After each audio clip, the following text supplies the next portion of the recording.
नमस्कार। मैं डॉक्टर मौसी Meena, assistant professor, department of zoology. आज हम मेटामॉर्फोसिस के बारे में देखेंगे। मेटामॉर्फोसिस या कायांतरण, यह टॉपिक बीएससी पार्ट 3, पेपर 3 और यूनिट 5 का है। हम यहाँ मेटामॉर्फोसिस या कायांतरण की परिभाषा के बारे में देखेंगे कि कायांतरण होता क्या है। ऐसे कि ये डेवलपमेंट के दौरान बहुत ही इम्पोर्टेंट फिनोमेना है और ये पोस्ट एम्ब्रियोनिक डेवलपमेंट के दौरान ही होता है। इसमें डेवलपमेंट में होता क्या है कि हैबिटेट, इसके साथ साथ ही मॉर्फोलॉजिकल और फिजियोलॉजिकल, इन सभी में एनिमल या लार्वा का जो बिहेवियर है वो पूर्ण रूप से चेंजेस हो जाता है,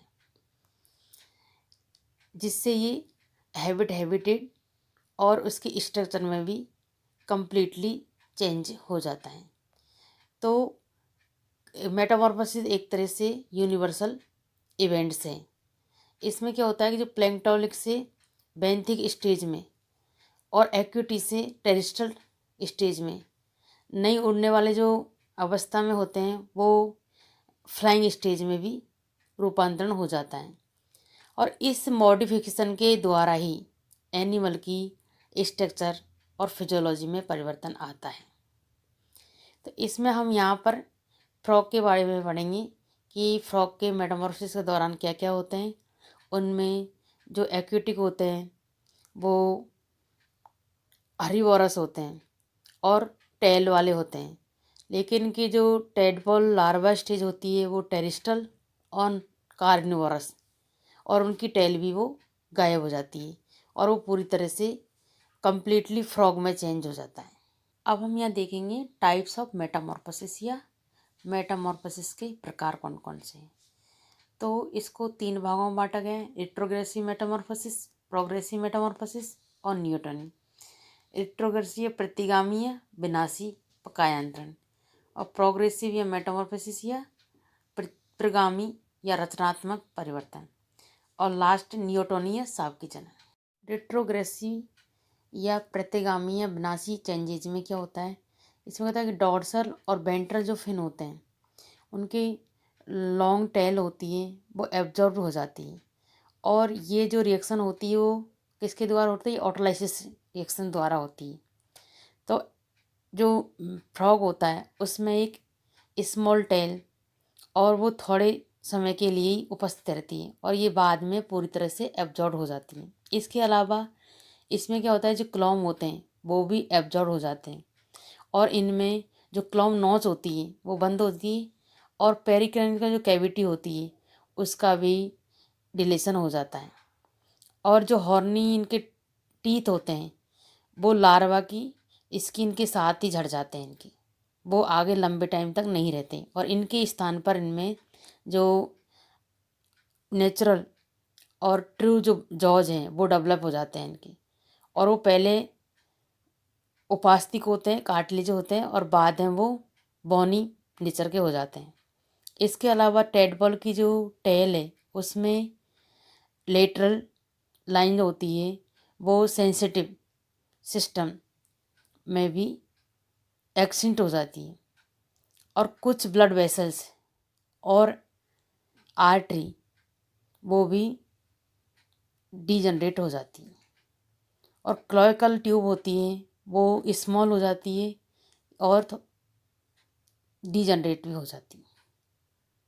इसके अलावा जो सेकंड है प्रोग्रेसिव मेटामॉर्फोसिस या प्रगामी या रचनात्मक कायांतरण में, इसमें क्या होता है, मेटामॉर्फोसिस का सेकंड टाइप है प्रोग्रेसिव प्रगामी या रचनात्मक परिवर्तन।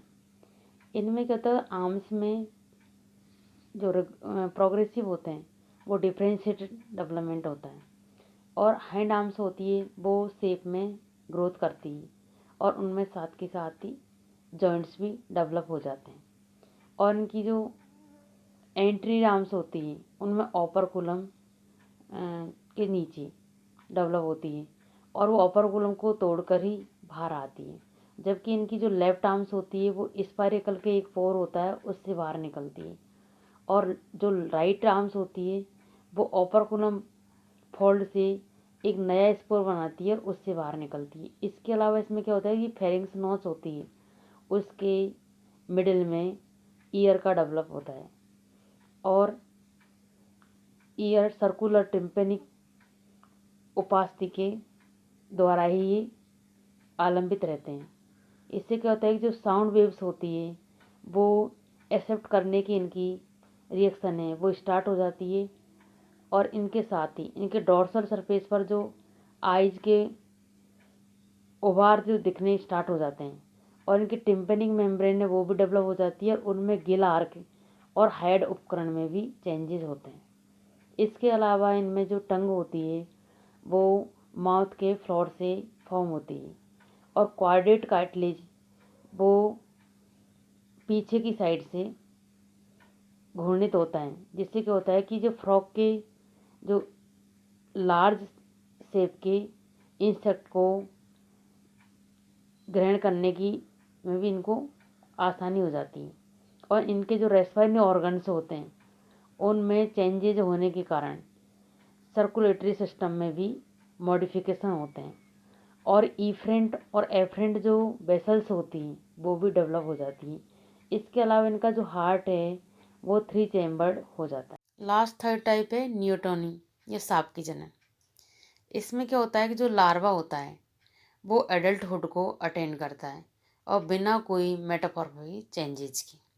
तो इसमें कहता है कि न्यूटोनी लार्वा हो उसमें गोनेट्स और रिप्रोड्यूस वो डेवलप हो जाते हैं, इसको ही वीडियोजेनेसिस कहते हैं। और ये एम्बास्टोमा का एक्सोलोटल लार्वा है वो न्यूटोनी शो करते हैं। Categories of changes during Metamorphosis या कायांतरण के दौरान कौन कौन सी श्रेणियों में चेंजेस होते हैं।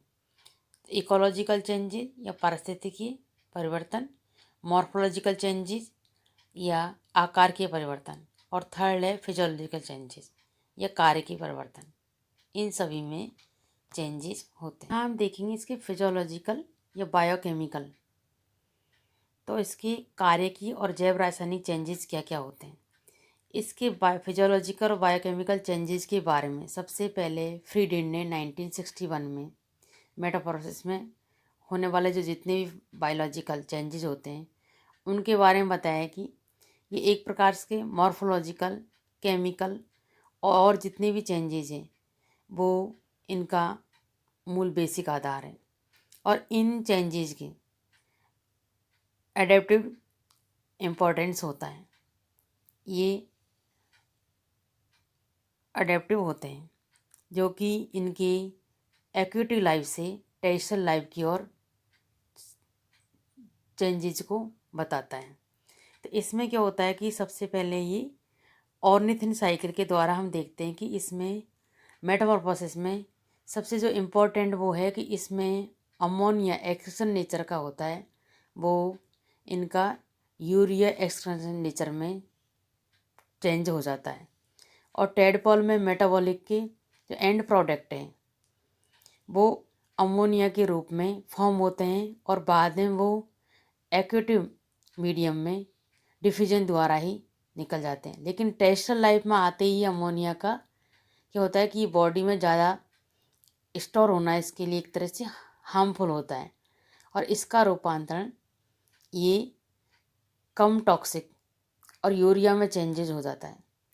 तो इसका हम अमोनिया से यूरिया का जो चेंजेस होता है वो ऑर्निथिन साइकिल के द्वारा देखेंगे। इसमें क्या होता है कि अमोनिया, जैसे कि हमने देखा कि एक्टिव लाइफ में अमोनिया टैलिक होते हैं, तो वो कार्बामाइल फॉस्फेट सिंथेसिस एंजाइम से कार्बामाइल फॉस्फेट, जैसे कि हमने देखा अभी कि फिजियोलॉजिकल और बायोकेमिकल चेंजेस के दौरान ही ये लार्वा वो एक्टिव होने का अमोनिया होता है और बाद में वो टेरेस्ट्रियल होने के साथ साथ ही यूरिटेलिक हो जाता है। तो इसको द्वारा सारे को हम ऑर्निथिन साइकिल के द्वारा देखेंगे चेंजेस कैसे होते हैं। जैसे कि अमोनिया से जो कार्बामाइल फॉस्फेट सिंथेटिक जो एंजाइम होते हैं वो कार्बामाइल फॉस्फेट चेंज होते हैं और फिर ऑर्निथिन कार्बामाइल फॉस्फेट वो सिट्रुलिन में चेंज होते हैं और एस्पारेट मिलने के बाद में आर्जिनिन सक्सिनेट सिंथेटेज एंजाइम से ये आर्जिनिन सक्सिनेट में चेंज होते हैं। और आर्जिनिन सक्सिनेट सिंथेटेज में ये फ्यूमेरेट में चेंज होते हैं। फ्यूमेरेट से आर्जिनिन बनता है और आर्जिनिन से ये बाद में लास्ट में यूरिया में चेंज हो जाता है। इस प्रकार अमोनोटेलिक से यूरोटेलिक होने को हम आर्निथिन साइकिल से समझ सकते हैं। इसके अलावा इसमें जो स्किन होती है वो थिक हो जाती है और वो आउटर सरफेस में नॉन सॉल्युबल जो प्रोटीन होता है वो क्रिएटिन में डिपॉजिट हो जाता है। तो इससे क्या होता है, जो एक्सटर्नल जो शॉक्स होते हैं और ड्राई एनवायरनमेंट के प्रति भी ये थोड़ी सी कम सेंसिटिव हो जाती है।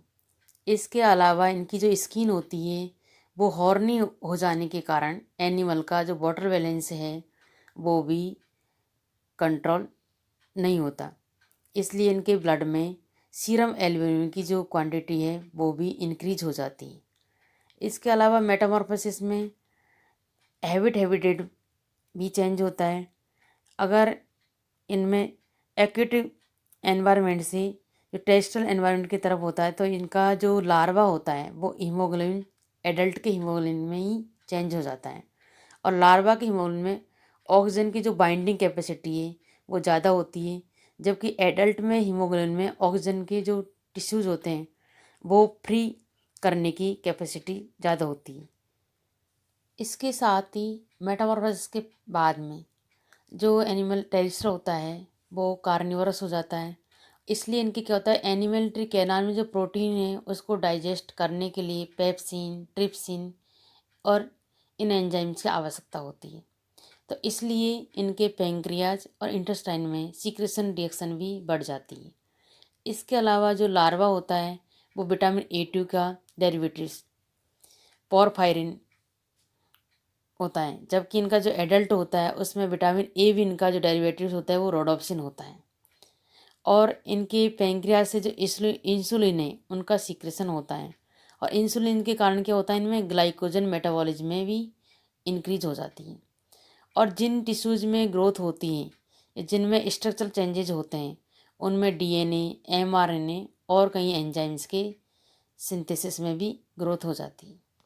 इकोलॉजिकल चेंजेज या पारिस्थितिकी परिवर्तन क्या क्या होते हैं, तो मेटामॉर्फोसिस के दौरान जो टेडपोल लार्वा होता है वो हैबिट और हैबिटेट में एक्वेटिक लाइफ से टेरेस्ट्रियल लाइफ की ओर चेंजेस होता जाता है। तो लार्वा जिसमें कि जो पहले हॉनी टीज से ये प्लांट्स को खाता था, अब वो हॉनी टीज से प्लांट को खाना बंद कर देता है और टेरेस्ट्रियल में आते ही वो कार्निवोरस नेचर का हो जाता है। और कार्निवोरस नेचर का होने के कारण वो स्मॉल इंसेक्ट उनको खाना स्टार्ट कर देता है। इसके साथ ही इनमें एक्वेटिव मोड में रहते हैं तो रेस्पिरेशन गिल्स के द्वारा होता है और टेरेस्ट्रियल जो उसमें आते हैं ये तो उसमें ही लंग्स के द्वारा रेस्पिरेशन करते हैं। अब हम देखते हैं मॉर्फोलॉजिकल चेंजेज या आकार के परिवर्तन क्या होते हैं। तो ये इसको 3 भागों में बांटा गया, प्रोग्रेसिव चेंजेस या प्रगामी परिवर्तन, सेकंड है रिग्रेसिव चेंजेस या प्रतिगामी परिवर्तन और लास्ट थर्ड है अडेप्टिव चेंजेस या अनुकूलनात्मक परिवर्तन। तो प्रोग्रेसिव में तो क्या होता है, इसके जो जो ऑर्गन्स है वो प्रगामी होते हैं या रचनात्मक परिवर्तन होते हैं। इनमें रचनात्मक में लिम्स में होता है हेड, माउथ, टंग, आइज और nictitating membrane, middle ears, hyoid apparatus और लंग्स, इन सभी में प्रोग्रेसिव चेंजेस होते हैं। और सेकंड जो रिग्रेसिव चेंजेस या प्रतिगामी या विनाशी, तो इसमें रिग्रेसिव में टेल्स, गिल्स और gill clefts, suckers, jaws, cloacal tube और लेटरल लाइन, सेंस ऑर्गन्स और ब्रेंकियल वेसल्स, इन सभी में रिग्रेसिव चेंजेस होते हैं या ये विनाशी चेंजेस होते हैं इनमें। और इसके अलावा जो लास्ट है अडेप्टिव चेंजेस, तो अडेप्टिव चेंजेस में क्या होता है कि जो टेडपोल की डबल लेयर्ड एपिडर्मिस में सेल्स की जो लेयर्स हैं उनकी जो संख्या होती है, नंबर भी कम हो जाते हैं और इसकी जो सरफेस होती है वो क्रेटिन युक्त होती है और मल्टीसेलुलर जो म्यूकस और सीरस ग्लैंड्स होती हैं वो एक तरह से पॉकेट के फॉर्म में डेवलप हो जाती हैं और ये ग्लैंड्स स्किन के नीचे कनेक्टिव टिश्यू में अंदर की तरफ चली जाती है, जिससे कि स्किन में पिगमेंट डेवलप हो जाते हैं। इसके अलावा इनकी इंटेस्टाइन है वो लॉन्ग होती है और धीरे धीरे छोटी होती जाती है, और इनमें कॉल्स की जो संख्या है वो भी धीरे धीरे कम हो जाती है। इसके अलावा इनका जो लार्वा है होता है वो आर्किनेफ्रिक किडनी होता है, किडनी होती है उसमें, वो ऑपिस्थोनेफ्रिक किडनी में मॉडिफाइड हो जाता है।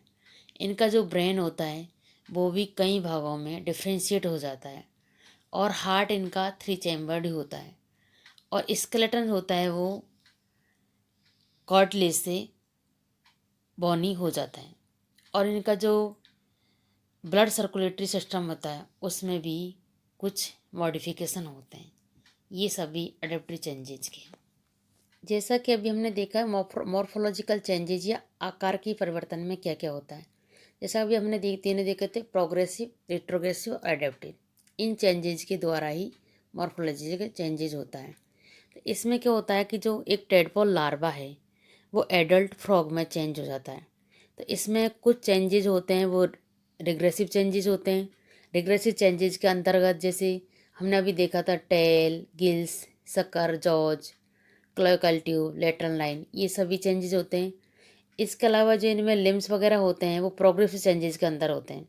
Limbs, head, mouth, tongue, eyes, nictitating membrane, middle ear, hyoid apparatus और लंग्स, ये सभी प्रोग्रेसिव चेंजेज में आते हैं। और इससे ये इसमें टेल गायब हो जाती है और इनके लिम्स भी डेवलप हो जाते हैं।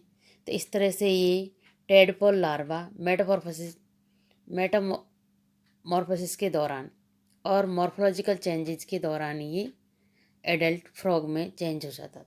हम देखेंगे एंडोक्राइन रेगुलेशन ऑफ मेटामॉर्फोसिस या कायांतरण में अंतःस्रावी नियंत्रण किस प्रकार होता है। तो इसको भी दो भागों में बांटा गया है, थायराइड हार्मोन और सेकंड है आयोडीन। थायराइड हार्मोन में थायरोक्सिन और ट्रीआयोड थायरोक्सिन इनको शामिल किया गया है। जैसे कि हम देखते हैं कि मेटामॉर्फोसिस में होने वाले जो सभी चेंजेज हैं वो थायराइड ग्लैंड से T3 और T4 हार्मोन के डिफ्यूजन के कारण ही होता है।